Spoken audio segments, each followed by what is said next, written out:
दोस्तों, इस वीडियो में हम अक्षांश एवं देशांतर रेखाओं की बात करेंगे। तो दोनों को एक एक करके जानते हैं। सबसे पहले हम बात करेंगे अक्षांश रेखाओं की। तो वही रेखाएं जो 1 डिग्री कोण के अंतराल पर भूमध्य रेखा के समानांतर खींची जाती हैं अक्षांश रेखाएं कहलाती हैं। देखिए कैसे। जैसे ये हमारी पृथ्वी है, पृथ्वी के बीचों बीच से एक रेखा गुजरती है जो 0 डिग्री के एंगल पर होती है। इसी रेखा को हम विषुवत रेखा या भूमध्य रेखा कहते हैं। अब ये रेखा के समांतरी जो रेखाएं खींची जाएंगी वो रेखाएं हमारी अक्षांश रेखाएं कहलाएंगी। तो ये देखिए, जो भूमध्य रेखा है पृथ्वी को 2 बराबर भागों में बांटती है, 2 गोलार्धों में बांटती है। तो देखिए, पहला हमारा कौन सा भाग होता है, इसे बोलते हैं उत्तरी गोलार्ध, जो विषुवत रेखा के ऊपर होता है। और अगला भाग हमारा होता है दक्षिणी गोलार्ध। तो विषुवत रेखा या भूमध्य रेखा पृथ्वी को 2 बराबर भागों में बांटती है। और विषुवत रेखा जो है वो हमारी कितने कोण पर होती है, 0 डिग्री के कोण पर होती है। हम बात करें यहाँ पर, देखिए ये जो रेखाएं खींची गई हैं जो 1-1 डिग्री के अंतराल पर होती हैं। जैसे पहली रेखा होगी 1 डिग्री, दूसरी होगी 2 डिग्री, तीसरी होगी 3 डिग्री कोण पर। तो इस प्रकार ये जो रेखाएं होती हैं इन्हें हम अक्षांश रेखाएं बोलते हैं। तो ऊपर जो खींची गई हैं जो उत्तरी गोलार्ध में, इन्हें बोलते हैं उत्तरीय अक्षांश रेखाएं।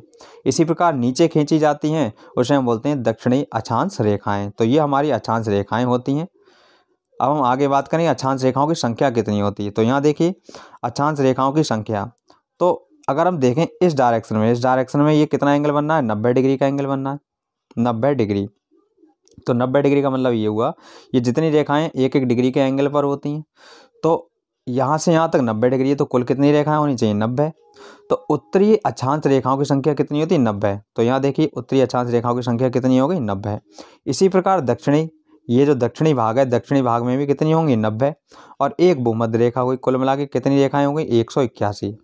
तो हमारा प्रश्न ये है कि अक्षांश रेखाओं की संख्या कितनी होती है। तो इनकी संख्या होती है 181।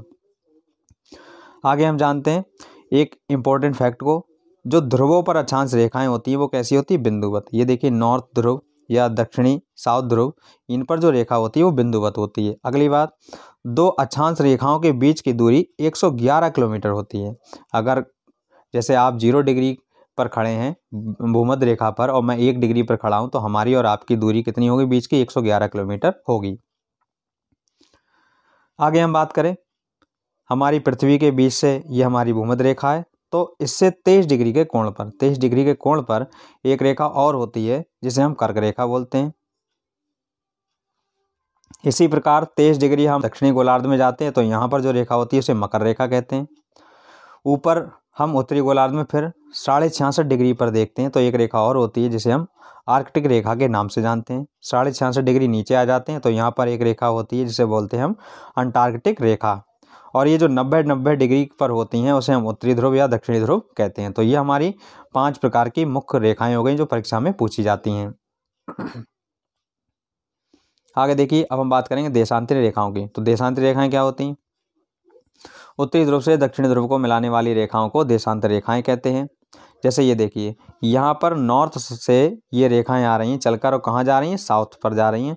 तो ये रेखाएं कुछ ज़्यादा अच्छी नहीं खींची गई मुझसे, लेकिन फिलहाल में ये देखिए रेखाएं उत्तरी ध्रुव से दक्षिणी ध्रुव पर जाकर मिलती हैं। सभी एक ध्रुव से दूसरे ध्रुव पर जाकर मिलती हैं, जबकि अक्षांश रेखाएं जो होती हैं वो किसी एक ध्रुव पर नहीं मिलती हैं।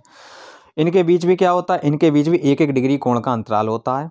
और हम बात करें इनके बीच 0 डिग्री एंगल पर कौन सी रेखा होती है। तो 0 डिग्री एंगल पर जो रेखा होती है वो लंदन में एक जगह है ग्रीनविच। तो ग्रीनविच में जो हमारी रेखा गुजरती है देशांतर रेखा, उसे हम क्या बोलते हैं, उसे हम 0 डिग्री देशांतर रेखा के नाम से जानते हैं, या उसी को हम ग्रीनविच रेखा भी कहते हैं।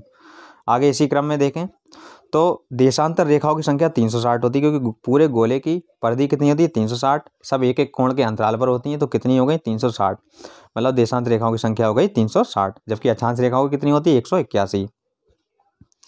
एक देशांतर घूमने में पृथ्वी को 4 मिनट लगता है। कहने का मतलब अगर पृथ्वी अपने अक्ष पर एक कोण से अगर दूसरा कोण पर जा रही है, मतलब या 0 से 1 कर रही है या 1 से 2 कर रही है, तो 4 मिनट का समय लगता है। और 4 मिनट का समय लगता है, 1 घंटे में पृथ्वी कितने डिग्री देशांतर घूम जाती है, तो 15 डिग्री देशांतर पृथ्वी जो है घूम जाती है। अब हम बात करें लंदन और भारत के बीच समय अंतराल, क्योंकि लंदन के बीच जो रेखा है वो 0 डिग्री पर है और हमारी भारत की स्थिति देखें तो भारत की स्थिति देशांतर रेखाओं में 82.5 डिग्री होती है, 82.5 डिग्री। तो 1 मिनट में पृथ्वी कितना घूम जाती है, 1 मिनट में पृथ्वी हमारा कितना घूमती है, या फिर आप ऐसे देखिए कि 1 डिग्री घूमने में 1 डिग्री घूमने में पृथ्वी 4 मिनट लगते हैं। तो ये डिग्री गलत लिख गया है।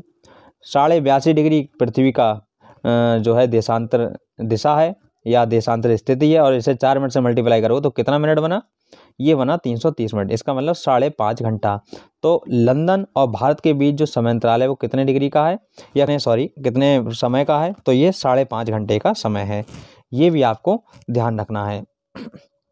इसी प्रकार अगर हम किसी भी देश की हमें देशांतर स्थिति पता हो तो हम उसकी 4 मिनट से मल्टीप्लाई करके देख लेंगे कि वो ग्रीनविच रेखा से कितना समय, उसका समय आगे है या पीछे। तो इधर देखिए 0 डिग्री से इधर के जितने भी देश होंगे उन सभी का समय जो होगा आगे होगा, और 0 डिग्री से इधर जितने देश होंगे उन सभी का समय जो ग्रीनविच रेखा है उससे पीछे होगा।